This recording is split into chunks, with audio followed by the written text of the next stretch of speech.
माननीय सांसद श्री विनोद सोनकर जी, प्रदेश सरकार में मेरे सहयोगी मंत्री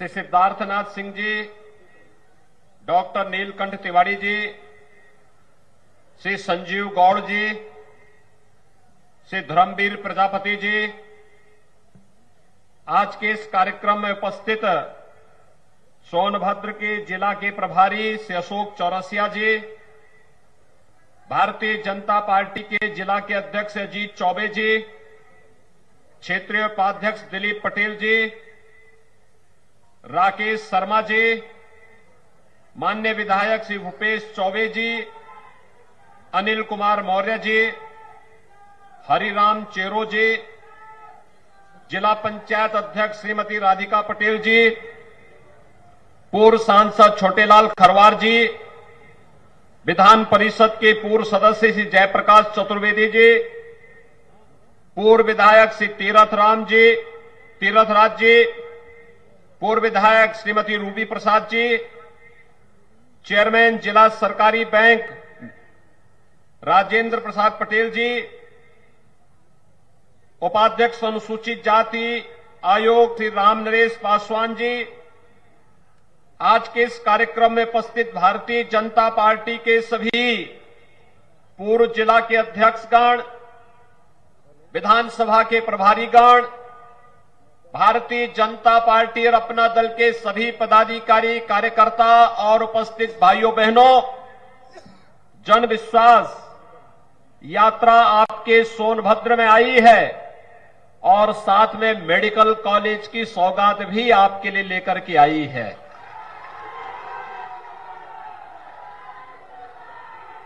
भाइयों बहनों,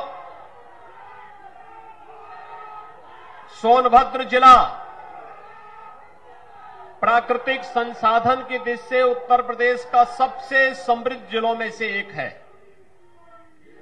लेकिन प्राकृतिक संसाधनों से भरपूर होने के बावजूद यहां के लोगों को आजादी के बाद से आने वाली सरकारों ने बुनियादी सुविधाओं से वंचित रखा।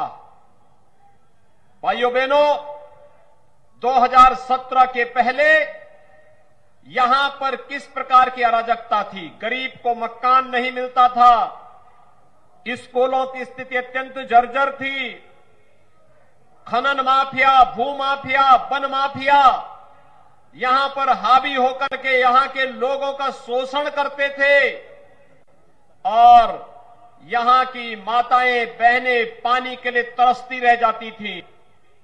भाइयों बहनों, 2017 के बाद आपने देखा होगा यहां पर प्रधानमंत्री आवास योजना को देना हमने प्रारंभ किया ही, हर घर को शौचालय की योजना के साथ जोड़ा। जो सोनभद्र जिला पूरे प्रदेश के अंदर ऊर्जा की आपूर्ति करता था, वह सोनभद्र जिला स्वयं अंधेरे में 2017 के पहले रहता था। आज तो यहां पर बिजली भी दिया जा रहा है और हर घर नल योजना के माध्यम से गांव गांव में पेयजल की स्कीम भी आपके जनपद को उपलब्ध कराई जा रही है।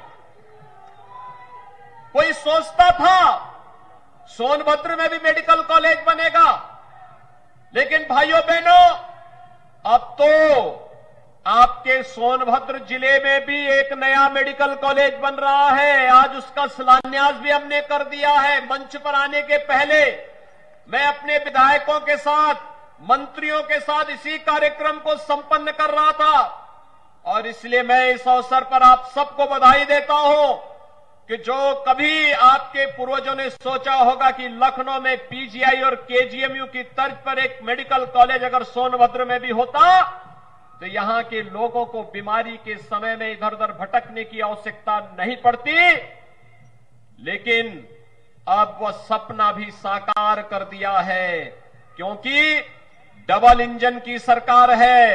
मोदी जी प्रधानमंत्री हैं, उनका आशीर्वाद और अनुकंपा मिलती है और प्रदेश सरकार जब सहयोगी बनती है, दोनों एक पार्टी और एक विचारधारा की सरकार जब साथ कार्य करती है, तो डबल इंजन की सरकार डबल कार्य और कई गुना कार्य की सौगात भी जनता को देती है, चाहे वह हर घर नल योजना के माध्यम से पेयजल की सुविधा घर घर तक पहुंचाने के लिए किया जाने वाला कार्य हो, या मेडिकल कॉलेज आपके सोनभद्र में ही बनकर के जनपद सोनभद्र वासियों को, और सोनभद्र वासी ही नहीं बल्कि विधायक चेरो तो मुझसे कह रहे थे कि क्या मैं अपने बिहार के साथियों का भी उपचार करा पाऊंगा। मैंने कहा नहीं, जिनको भी आप लाना चाहेंगे, आप चाहें तो नेपाल से भी उपचार कराने के लिए यहां पे लेके आ जाना। भाइयों बहनों, मेडिकल कॉलेज विशेषज्ञ स्वास्थ्य सुविधा का आधार बनता है। हम लगभग 300 करोड़ रुपए देंगे यहां पर मेडिकल कॉलेज, हॉस्पिटल की क्षमता को 500 बेडेड हॉस्पिटल भी यहां पर बनेगा, अत्याधुनिक सुविधाएं आएंगी सोनभद्र के नौजवानों के लिए, यहां के अनुसूचित जाति जनजाति के बच्चों के लिए यहां पर मेडिकल की सुविधा, पढ़ाई करने के लिए, मेडिकल की पढ़ाई के लिए उन्हें देश के अंदर कहीं भटकना न पड़े, इसी जनपद में उन्हें ये सुविधा प्राप्त हो सके, इसके लिए आज हम सब आपके बीच में आए हैं इस जन विश्वास यात्रा को लेकर के। याद करिए 2017 के पहले प्रदेश के अंदर किस प्रकार की अराजकता थी। पर्व और त्योहार नहीं मनाए जा सकते थे। कोई पर्व और त्योहार आता था, पर्व और त्योहार के पहले दंगे प्रारंभ हो जाते थे, बड़े बड़े दंगे होते थे। इस सोनभद्र में भी दंगे हुए थे।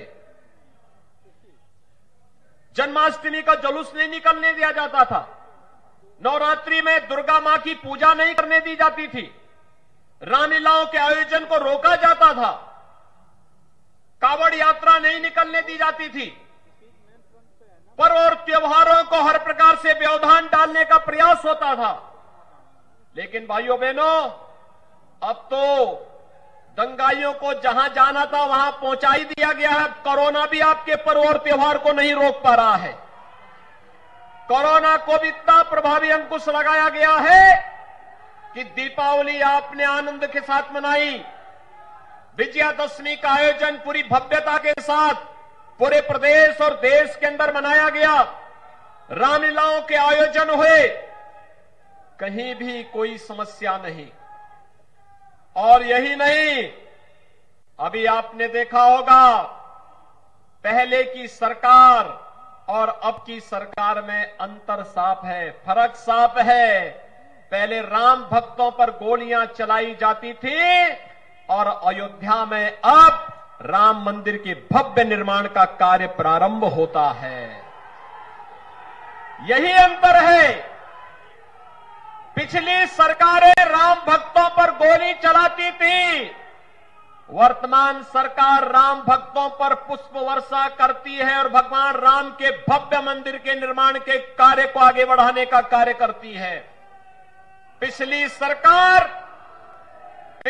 सरकार कावड़ यात्रा पे रोक लगाती थी और वर्तमान सरकार प्रधानमंत्री मोदी जी के मार्गदर्शन में काशी विश्वनाथ धाम का भव्य निर्माण कराती है और उससे जुड़े हुए श्रमिकों पर प्रधानमंत्री जी के द्वारा पुष्प वर्षा की जाती है। पिछली सरकार गरीबों का अन्न हड़पती थी और वर्तमान की सरकार हर महीने 2-2 बार हर गरीब को अन्न योजना के साथ जोड़ने का कार्य कर रही है। पिछली सरकार स्वास्थ्य सुविधा से वंचित करती थी, वर्तमान सरकार मेडिकल कॉलेज हर जनपद में बनाने की कार्रवाई को आगे बढ़ा रही है। पिछली सरकारों में भू माफिया, खनन माफिया, वन माफिया, पशु माफिया और हर प्रकार के माफिया हावी होकर के प्राकृतिक संसाधनों पर लूटपाट करते थे। वर्तमान सरकार में माफिया की जगह जेल होगी या दूसरे लोक में होगी, सोनभद्र में नहीं होगी। इस संकल्प के साथ सरकार ने कार्य प्रारंभ किया और आज उसका परिणाम भी आप सबके सामने है। भाइयों बहनों, जब सरकार संवेदनशील होती है, जन विश्वास पर खरा उतरने के लिए आती है, तो जन विश्वास यात्रा का आनंद भी उसी को आता है। जन विश्वास यात्रा में 19 दिसंबर से आज चौथा दिन है। जिस प्रकार का जन सैलाब उमड़ रहा है, हजारों और लाखों की संख्या में जनता जनार्दन का आशीर्वाद 6 यात्राओं को पूरे प्रदेश के अंदर प्राप्त हो रहा है, ये पिछली सरकारों की अराजकता का जवाब जनता जनार्दन के समर्थन से दिखाई दे रहा है। मैं इसके लिए आप सबका अभिनंदन करता हूं और भाइयों बहनों, मैं आप सबको कहना चाहता हूं, सही सरकार जब आती है तो योजनाओं का भी आपके लिए सौगात लेकर के आती है। आज हर गरीब को मिलने वाली सुविधाएं, किसी भी प्रकार की सुविधाएं, बिजली हो, अच्छी सड़क हो, स्कूल हो, आईटीआई हो, हॉस्पिटल हो, मेडिकल कॉलेज हो, डिग्री कॉलेज हो, इंटर कॉलेज हो, या फिर मिलने वाली वे सुविधाएं, चाहे वह अन्न योजना हो, फ्री में टेस्ट की सुविधा हो, फ्री में उपचार की व्यवस्था हो, या फिर फ्री वैक्सीन, सबको वैक्सीन की सुविधा। कितने लोगों ने वैक्सीन लगाया है यहां पे? वाह भाई, मैं आप सबका अभिनंदन करता हूं जिन लोगों ने वैक्सीन ले लिया है। और मैं आप सबसे अनुरोध करूंगा, जिन लोगों ने वैक्सीन लगाया है, कोरोना उनका कुछ नहीं बिगाड़ पाएगा। अभी दुनिया के अंदर एक नया जो वायरस आया है, इसका कोरोना का, दुनिया के तमाम देशों को उसने पस्त कर दिया है। अमेरिका को भी, यूरोप के तमाम देशों को, रूस को, चीन को। लेकिन भारत में प्रधानमंत्री मोदी जी के नेतृत्व में जो वैक्सीन बनी है, ये वैक्सीन इतनी प्रभावी है कि जिसने दोनों डोज वैक्सीन की समय से ले ली है, कोरोना का दूसरा जो वेरिएंट आया है ओमिक्रॉन, यह उसका कुछ नहीं कर पा रहा है। उसके सामने कोरोना निष्प्रभावी है। और इसलिए भाइयों बहनों, वैक्सीन जिन्होंने नहीं ली है, दोनों डोज ले ली है, उन्होंने अच्छा किया है।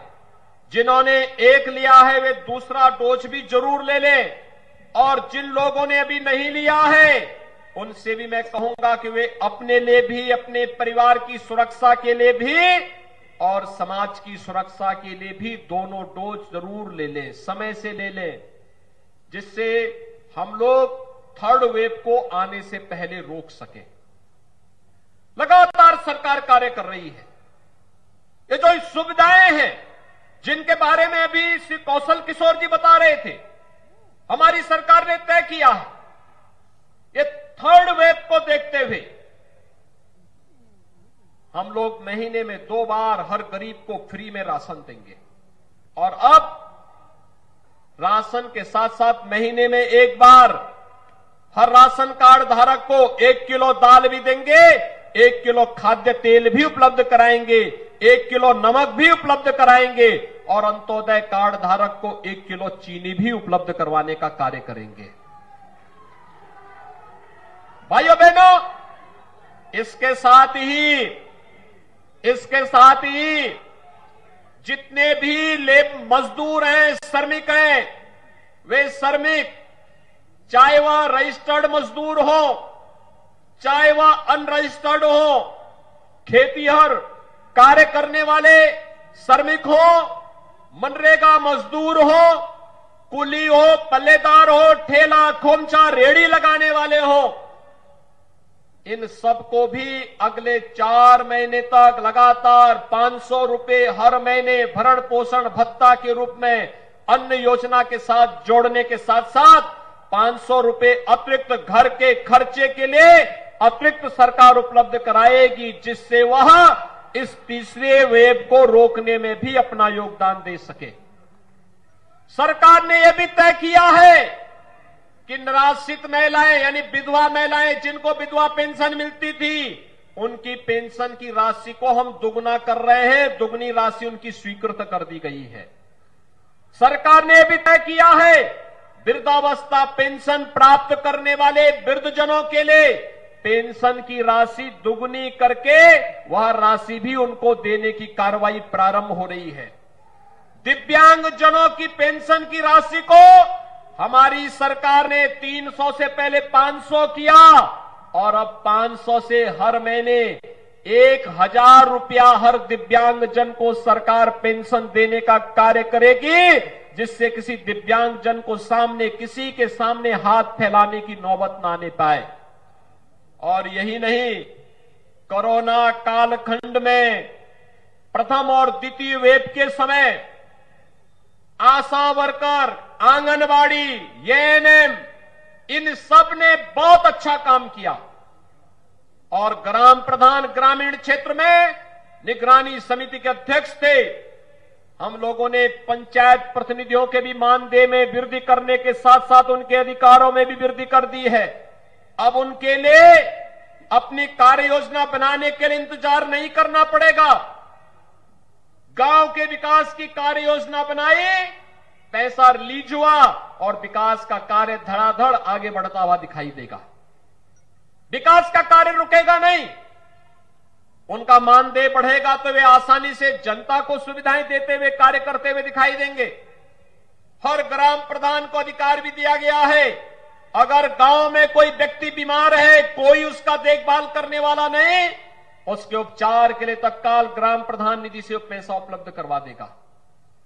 अगर कोई व्यक्ति दुर्भाग्य से मौत हो गई किसी की और उस व्यक्ति के अंतिम संस्कार करने की कोई व्यवस्था नहीं, ग्राम प्रधान को दायित्व दिया गया है, वह ग्राम सेक्रेटरी के साथ मिलकर के अंतिम संस्कार के लिए ग्राम प्रधान निधि का पैसा निकाल करके खर्च करे और उस खर्च की राशि सरकार उसको उपलब्ध करवाने का कार्य करेगी। सरकार ने यह भी तय किया है कि किसी भी व्यक्ति को, कोई भी व्यक्ति भटकने न पाए, उसको उपचार के लिए दर दर की ठोकर न खानी पड़े। पहले ही प्रदेश के अंदर 6 करोड़ लोगों को हम लोगों ने प्रधानमंत्री जन कल्याण योजना के अंतर्गत आयुष्मान भारत की योजना से 5 लाख रुपए सालाना स्वास्थ्य बीमा का कवर दिया था। अब सरकार ने तय किया है कि हर श्रमिक को हम इस योजना का लाभ देंगे। यानी उन 6 करोड़ लोगों के साथ साथ 3.5 करोड़ श्रमिक भी इस योजना के साथ जुड़ेंगे और सरकार आने वाले समय में आंगनबाड़ी, आशा वर्कर, एएनएम, रसोइया और जितने भी हमारे अन्य श्रमिक होंगे, स्ट्रीट वेंडर होंगे, इन सबको इस योजना के साथ जोड़ करके कोई भी व्यक्ति उपचार के लिए भटकेगा नहीं। सरकार जैसे फ्री टेस्ट कर रही है, फ्री उपचार कर रही है, फ्री में वैक्सीन, सबको वैक्सीन देने की व्यवस्था कर रही है, ऐसे ही हर प्रकार की बीमारी में उपचार के लिए उस प्रकार की सुविधा सरकार फ्री में उपलब्ध कराने का कार्य करेगी। भाइयों बहनों, सोनभद्र और आसपास के जनपदों में पेयजल का संकट सदैव होता था। आज यहां पर हर घर नल की योजना प्रभावी ढंग से लागू हो चुकी है। हमारा प्रयास है कि मार्च 2022 तक सोनभद्र जनपद के हर गांव में पेयजल की स्कीम लागू हो जाए और पेयजल की स्कीम भी केवल औपचारिकता के लिए नहीं, जो कार्यदायी संस्था कार्य कर रही है, अगले 10 वर्षों तक उस योजना के रखरखाव की जिम्मेदारी भी उसी की होगी। और यही नहीं, जो पेयजल मिलेगा यह पेयजल भी आरओ का पानी होगा, केवल नाले और नदी का पानी नहीं, आरओ का पानी होगा। बोतल में बंद पानी से अगर आप इसकी तुलना करेंगे तो आपके घर में हर घर नल योजना से आने वाला पानी ज्यादा शुद्ध होगा। किसी भी बोतल बंद पानी से अच्छा पानी आपके घर में पहुंचाने की कार्रवाई केंद्र और प्रदेश सरकार कर रही है।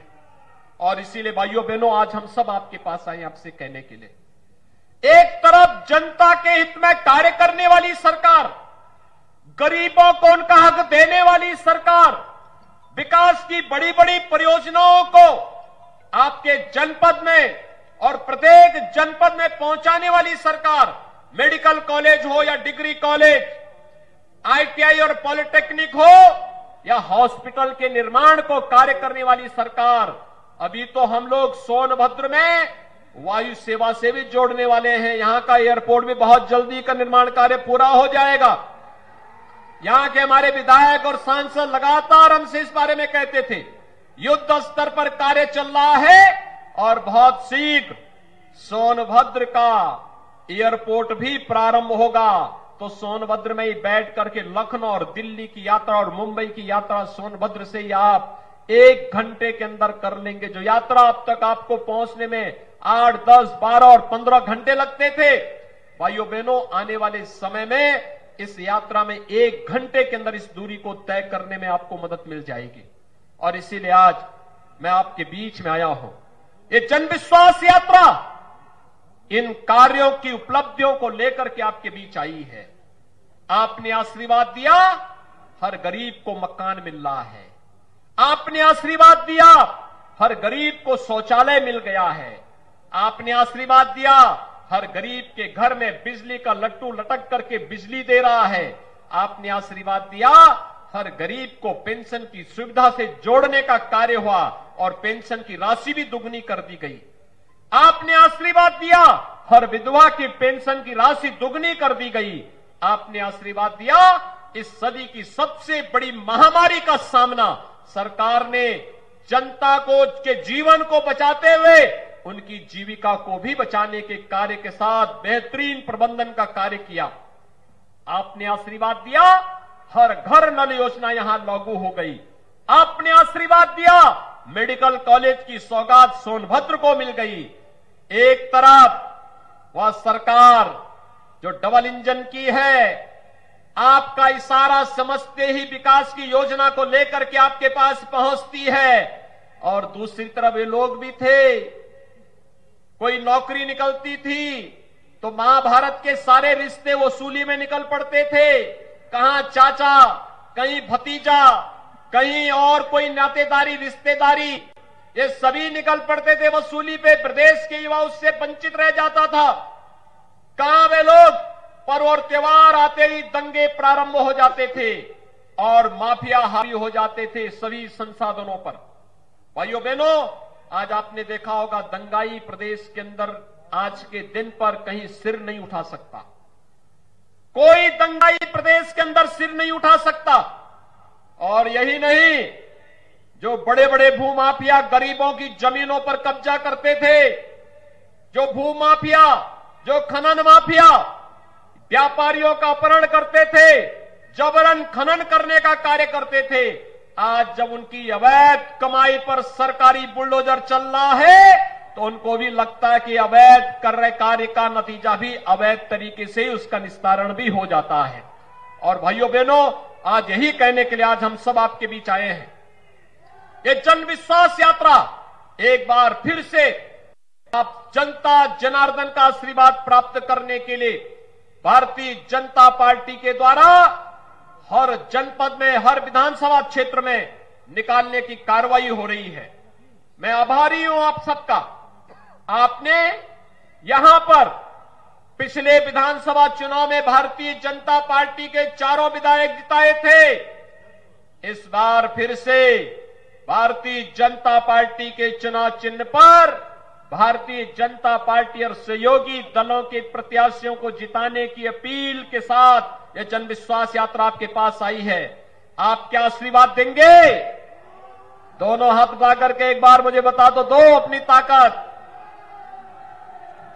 सभी लोग तैयार हैं? जहां तक मेरी आवाज जा रही है, दोनों हाथ उठा करके अपना आशीर्वाद दीजिए।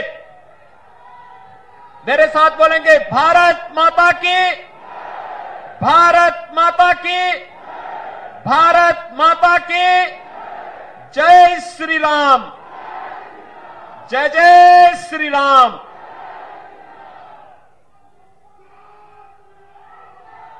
बहुत बहुत धन्यवाद।